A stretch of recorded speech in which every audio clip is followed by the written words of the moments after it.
네, 이어서 외신을 통해서 주요 이슈들 살펴보겠습니다. 매일경제신문의 추동훈 기자님 함께합니다. 안녕하세요. 네, 안녕하세요. 네, 오늘도 세 가지 기사를 통해서요. 어떤 소식들을 외신들이 좀 중요하게 다루고 있는지 정리해 볼 텐데요. 먼저 첫 번째 기사부터 확인해 보겠습니다. 자, 오늘의 첫 번째 기사는요, 최근 모처럼 좀 반등을 해주고 있는 중국에 관한 기사인데요.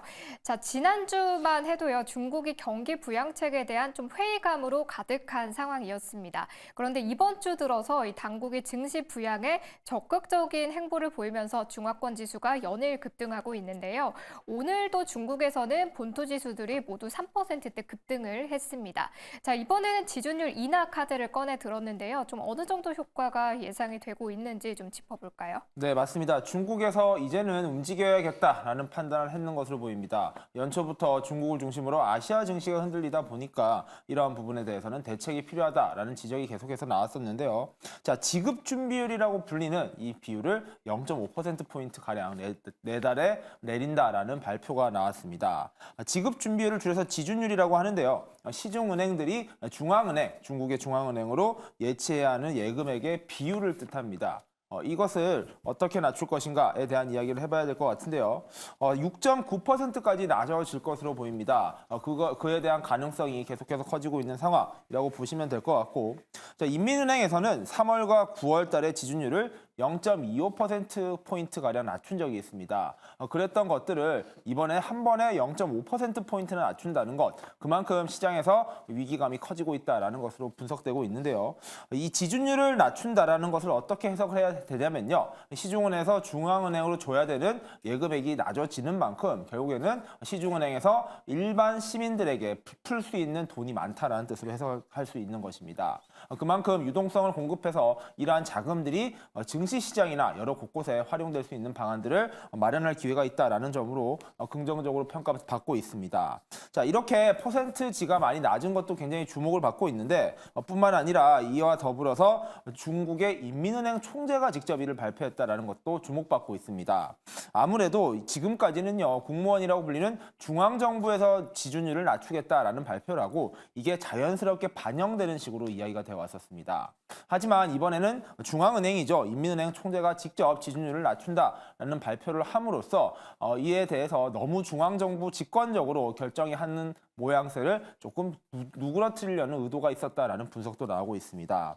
자, 과연 이러한 상황이 어떻게 바뀔 것인지 그리고 중국 시장에 정말로 긍정적인 영향을 줄 것인지는 좀 살펴봐야 될 것 같고요.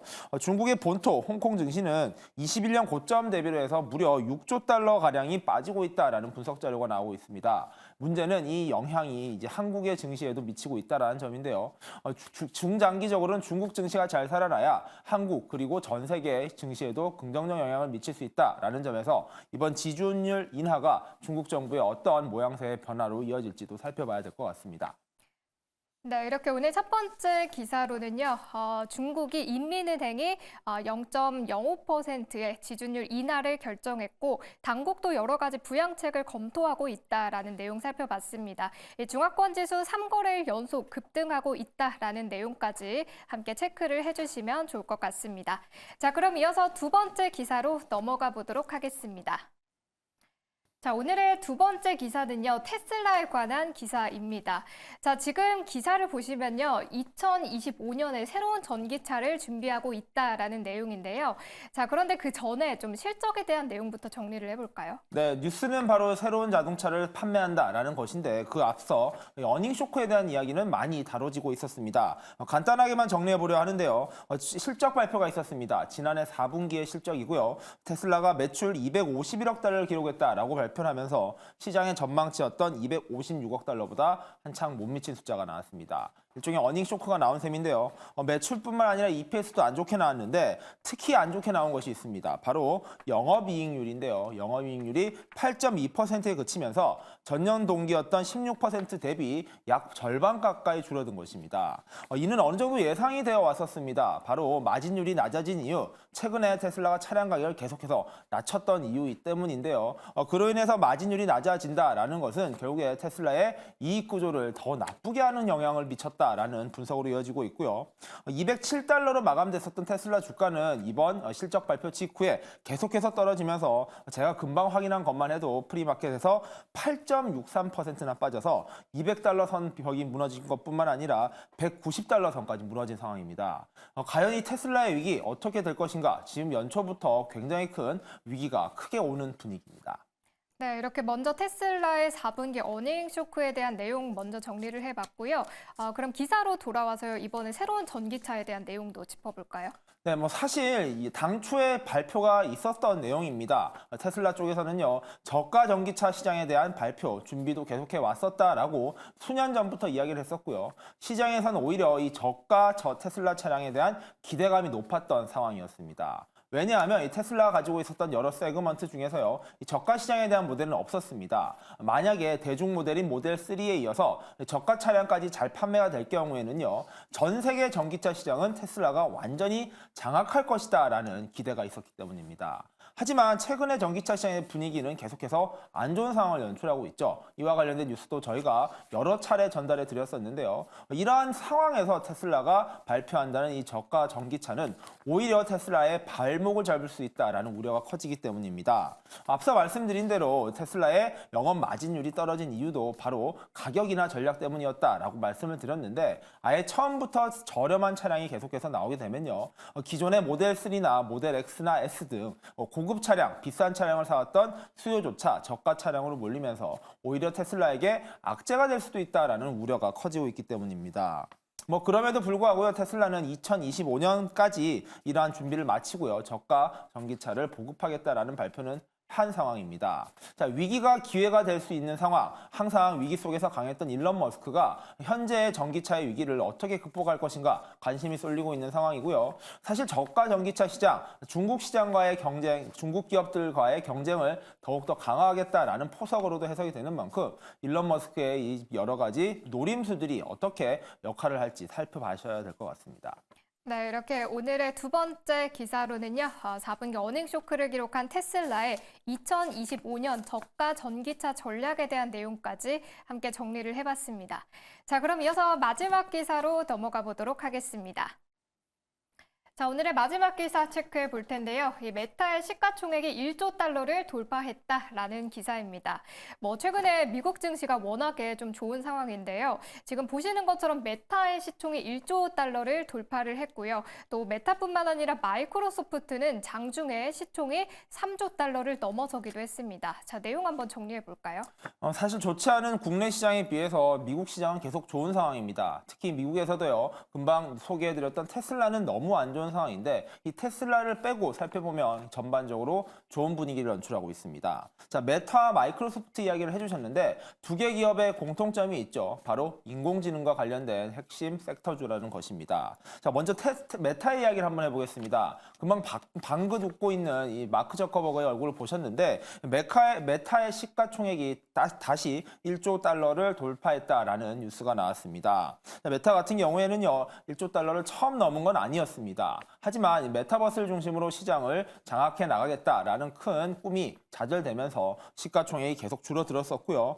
이 시가총액이 한때는 4분의 1 토막까지 난 적이 있었습니다. 하지만 꾸준히 성장을 계속했었고요. 메타도 고심 끝에 어려움이 있는 메타버스는 잠깐 접어두고 이 인공지능에 올인하겠다라는 계획을 발표했었죠. 그 덕분이라고 봐야 될 것 같은데, 이 연초 들어서 메타의 주가가 계속해서 고공행진을 이어가고 있고, 이 마크 저커버거 CEO 같은 경우에도 인공지능에 올인하겠다라는 발표를 하면서 30만 개가 넘는 엔비디아의 인공지능 칩을 사겠다라는 발표도 며칠 전에 소개시켜 드린 적이 있습니다. 그 덕분에 현재 뉴욕 시장이 안 그래도 좋은데 인공지능 주를 중심으로 해서 계속 올라가고 있는 것, 바로 메타에게 새로운 기회를 줬다라고 봐야 될 것 같고요.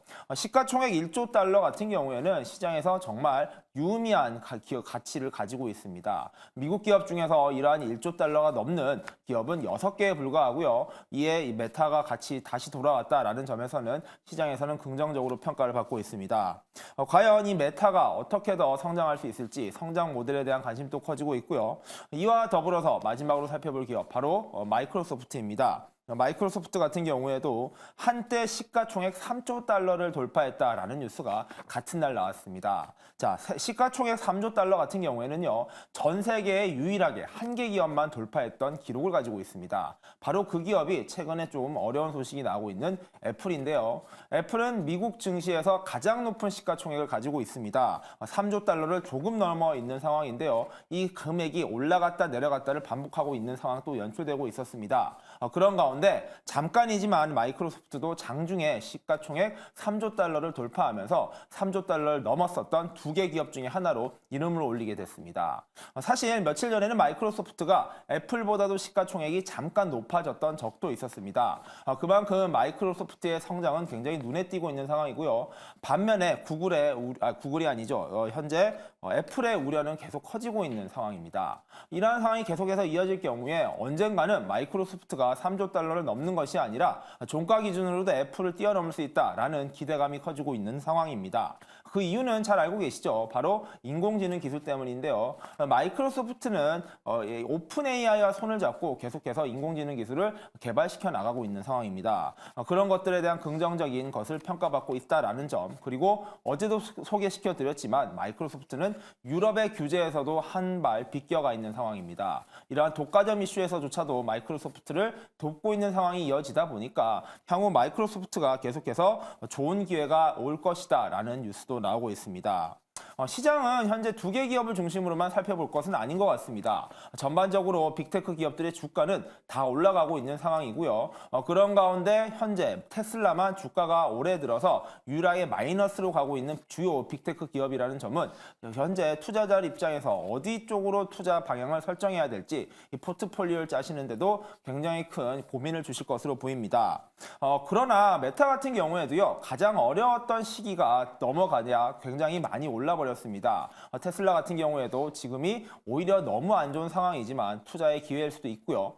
메타와 마이크로소프트 같은 경우에는 지금이 역대급 최고 성적을 내고 있는 이 시점이 과연 끝이 나는 상황일지, 또 아니면은 엔비디아와 같이 또다시 올라갈 수 있는, 또 준비를 할 수 있는 기간일지 등은 같이 살펴보시면 좋을 것 같습니다. 네, AI 바람을 타고 이 좋은 성적을 내고 있는 메타와 마이크로소프트에 대한 기사 내용 마지막으로 정리해봤습니다. 자, 오늘 저희가 준비한 소식은 여기까지고요. 오늘도 매일경제신문의 추동훈 기자님과 함께했습니다. 고맙습니다. 네, 감사합니다.